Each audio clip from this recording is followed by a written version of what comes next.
National crush Rashmika Mandanna, Vijay దేవరకొండల గురించి ఎంత చెప్పినా తక్కువే. వీరికి సంబంధించిన ఏదో ఒక వార్త ఎప్పుడు సోషల్ మీడియాను షేక్ చేస్తూనే ఉంటుంది. గీతా గోవిందం సినిమాతో బ్లాక్ బస్టర్ హిట్ అందుకున్న ఈ జంట ఆ మూవీతోనే ప్రేమలో పడ్డట్టు గుసగుసలు వినిపించాయి. ఇక వీరు ప్రేమలో ఉన్నారని, సీక్రెట్ గా వెకేషన్స్ ఎంజాయ్ చేసినట్లు, అంతేకాకుండా రెస్టారెంట్లో ఇద్దరు కలిసినట్లు ఇలా ఎన్నో రూమర్స్ వీరి గురించి పుట్టుకొస్తున్నాయి. అలాగే వీరు త్వరలో పెళ్లి కూడా చేసుకోబోతున్నట్లు వార్తలు వైరల్ అవుతూనే ఉంటాయి.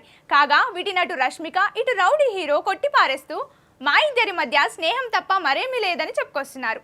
అయినా రూమర్ సాగడం లేదు. మరోసారి వీరికి సంబంధించిన ఓ న్యూస్ నెట్టింట తెగ హల్చల్ చేస్తుంది.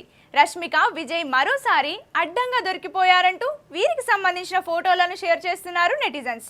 అయితే కొద్ది రోజుల కిందట విజయ్ దేవరకొండ తన బ్రాండ్ రౌడీ వేర్ను ప్రమోట్ చేస్తూ ఒక వీడియోను విడుదల చేశారు. అందులో అతను ఒక బేబీ పింక్ కలర్లో ఉండే క్యాప్ను పెట్టుకొని కనిపించాడు. ఇక రీసెంట్గా ఉమెన్స్ డే సందర్భంగా రష్మిక కూడా తన ఇన్స్టాలో పెట్టిన పోస్ట్లో పింక్ క్యాప్ ధరించి కనిపించింది. దీంతో ఇద్దరు సేమ్ టు సేమ్ క్యాప్ పెట్టుకున్నారేంటబ్బా అన్న చర్చ మొదలైంది. వీరు ప్రేమలో లేమని చెప్తున్నారు, కానీ వీరు లవ్లో ఉన్నారంటూ పాపం ఇలా అడ్డంగా దొరికిపోయారంటూ కామెంట్స్ చేస్తున్నారు. ఈ ఫొటోస్తో మరోసారి వీరి లవ్ ట్రాక్ నెట్టింట చర్చనీయాంశమైంది.